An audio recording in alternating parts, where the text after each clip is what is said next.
Boa noite, você que acompanha a Canção Nova no Brasil e em outros países. Nós estamos chegando com o programa Além da Notícia nesta noite, sempre um tema de importância, de atualidade, e tenho certeza que você vai gostar também da abordagem que faremos aqui hoje. O tema do nosso programa é a corrupção e o seu contexto histórico. Para falar sobre esse tema, eu já quero cumprimentar aqui o professor Edivaldo Fernandes, que é professor dos cursos de graduação e pós-graduação em Direito pelo UniCeub em Brasília. Seja muito bem-vindo, professor, tudo bem? Tudo bem, muito obrigado, Ronaldo. Muito obrigado pelo convite participar do programa, né? É uma honra muito grande estar aqui para falar desse tema, que é um tema muito importante e bastante atual. O professor Edivaldo também é advogado de carreira do Senado Federal, doutor em Sociologia pela Universidade de Brasília e mestre em Ciência Política pelo Instituto Universitário de Pesquisa do Rio de Janeiro, da Universidade Cândido Mendes. Bem, o tema da corrupção, que nós vamos abordar hoje, ele nos faz refletir sobre diversas situações corriqueiras da nossa vida. Quero trazer alguns exemplos. O motorista que oferece dinheiro para o guarda não multá-lo, o fiscal que cobra uma ajudinha, um cafezinho do comerciante, a pessoa que fura a fila ou senta em cadeiras preferenciais, o político que compra apoio político e mais ainda o cliente que não devolve o troco passado errado pelo balconista na hora de uma compra. Esta corrupção é um problema de hoje ou ela começou desde quando a humanidade é a humanidade? E é esta pequena corrupção aqui mencionada, pequena, que é a responsável pela grande corrupção que nós constatamos também hoje nas esferas políticas federais da nossa sociedade? Para conversar sobre tudo isso é que eu quero aqui chamar à conversa o professor Edivaldo. Professor, não começou hoje a corrupção, né? Não começou hoje, começou já há muito tempo, né? E os primeiros pensadores que abordaram esse tema no Brasil acabaram associando a origem da corrupção com o fato, né, de o Brasil ter, na verdade, surgido a partir de uma colonização portuguesa, né? Então, Portugal já teria os seus problemas, né? E esses problemas acabaram sendo transferidos aqui para essa jovem nação que estava surgindo. Isto é, diz muito também da nossa forma, ou da forma como fomos colonizados também isto.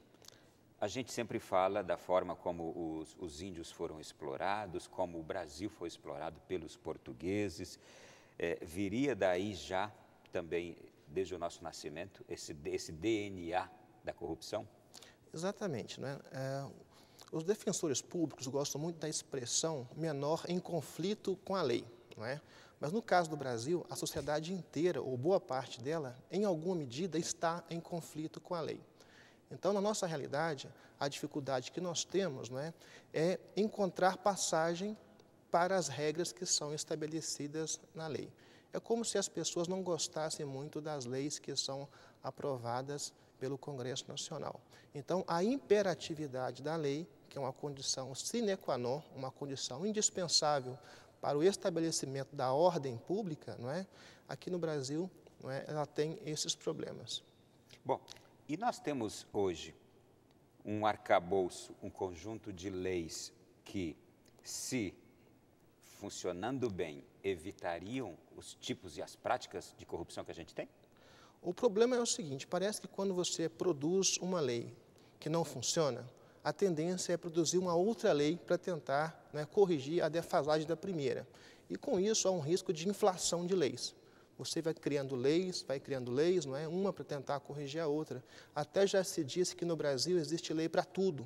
Só faltou uma lei que colocasse todas as demais em vigor, não é? Então, o problema não é a quantidade da lei, não é?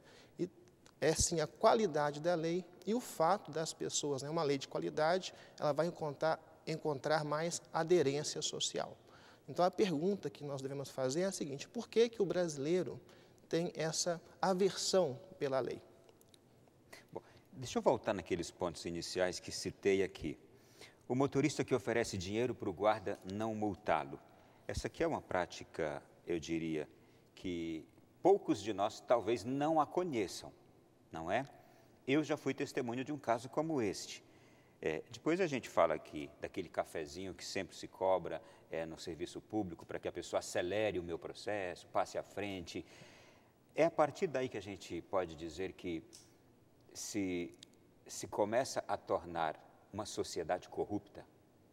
Pois é, exatamente, não é? Porque quando você oferece, na verdade, um cafezinho, oferece, não é, uma pequena quantidade de dinheiro, uma pequena propina para um servidor público, não é? Na verdade, você está fazendo para que ele deixe de cumprir uma lei, uma norma, uma regra de direito, não é? Então, no Brasil, as pessoas se sentem bem em muitas situações quando elas se colocam acima da lei, quando o agente público, não é, atribui certa imunidade para o cidadão. Até pouco tempo, não é, era até possível no Brasil você ir ao Detran ou ir a uma delegacia e excluir as suas multas, não é?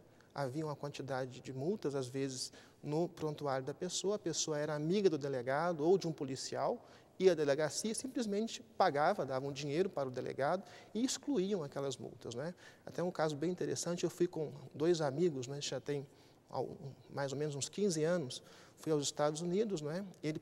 Esse amigo é do Rio de Janeiro, ele parou em cima da calçada, como costumava fazer no Rio de Janeiro, e imediatamente ele foi multado. Ele foi atrás, não é, da fiscal de trânsito e disse, por favor, tira minha multa e tudo e tal. Ela falou, não tem como assim tirar sua multa? Sua multa já está no sistema, não tem como, isso na verdade eu não tenho competência para isso. Mas ele fez isso porque onde ele morava, no Rio de Janeiro, isso era comum, isso era possível, você conversar com o guarda para relevar uma infração que você acabara de cometer. E a gente entra no outro campo também. Existem infrações que a gente as comete sabendo que está infringindo de fato, que aquilo é um erro. Este seria um tipo de corrupção também? A gente, por exemplo, estacionar no lugar que está a placa ali é proibido.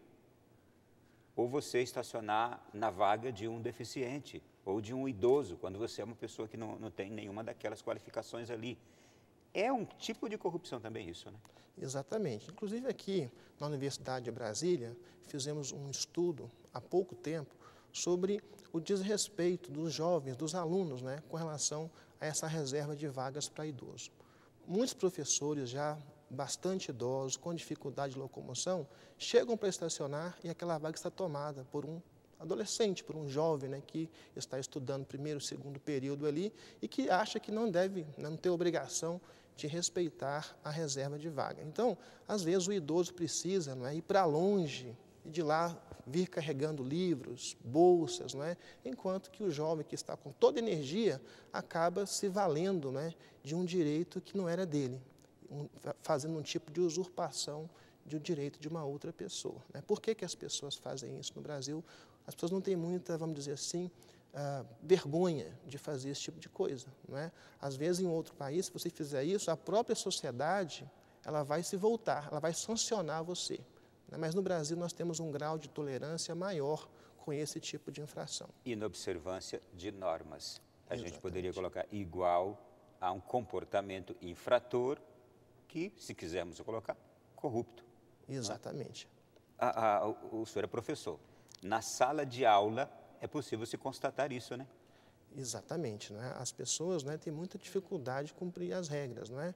Porque a regra, a lei, né, por sua própria estrutura, ela já implica algumas abstrações que são fundamentais para o estabelecimento de uma ordem democrática.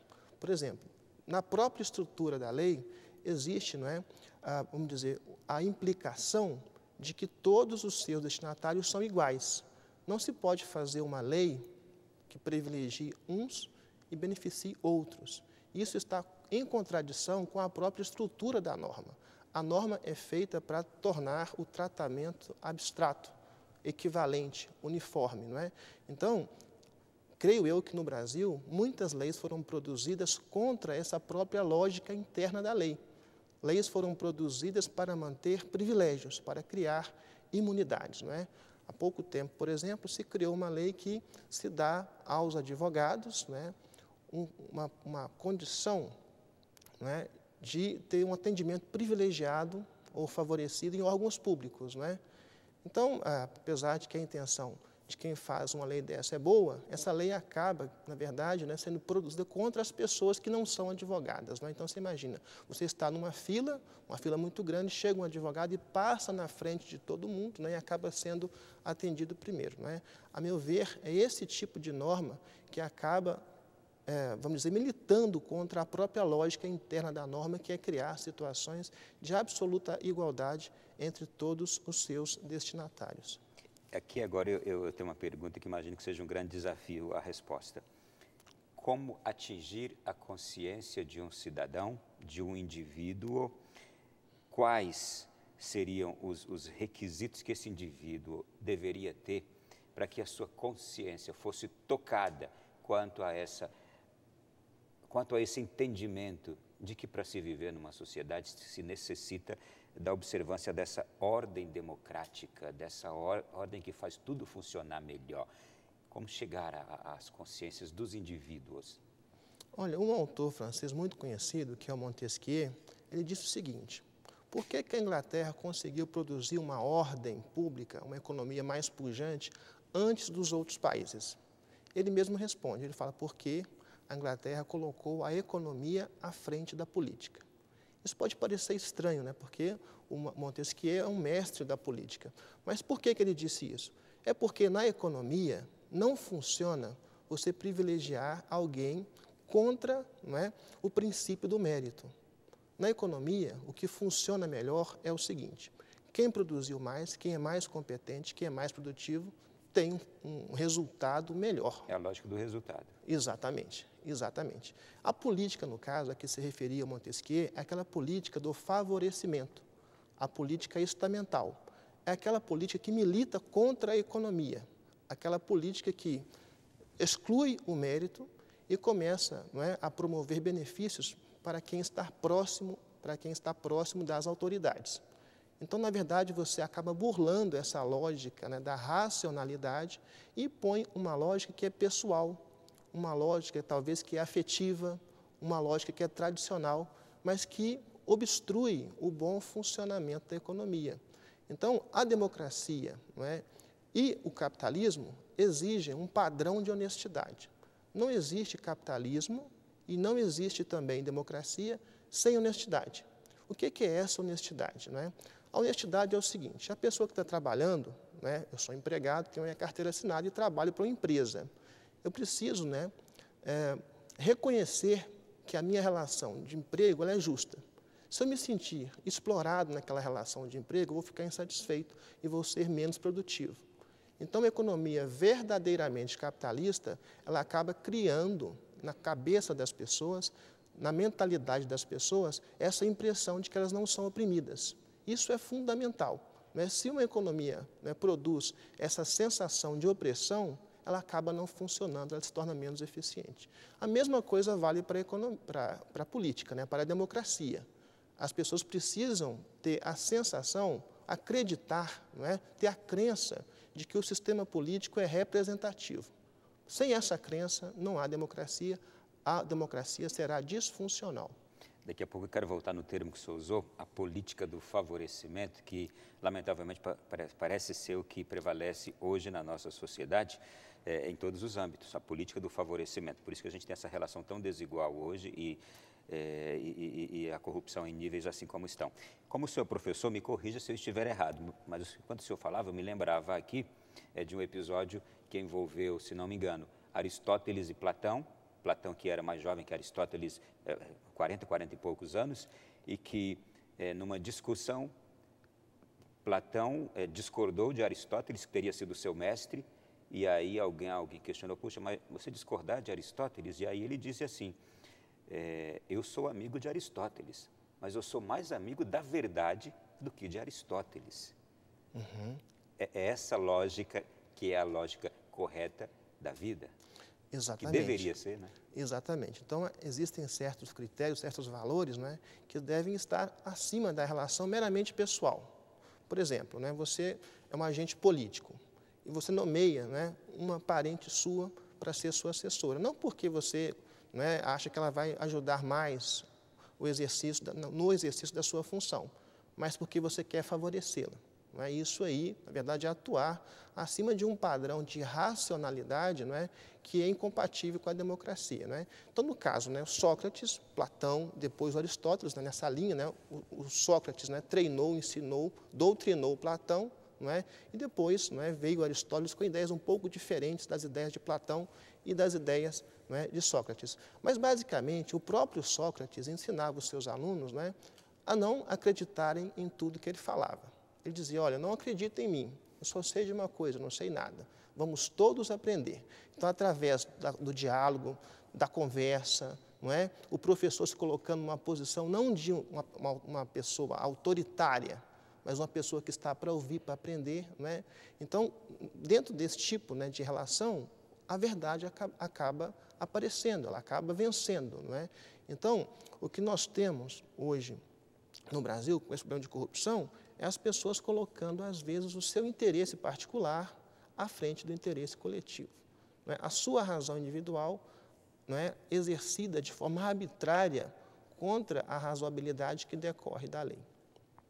Já nós vamos entrar também nessa lógica que parece vigorar hoje na sociedade, isto é, salve-se quem puder, eu vou me salvar.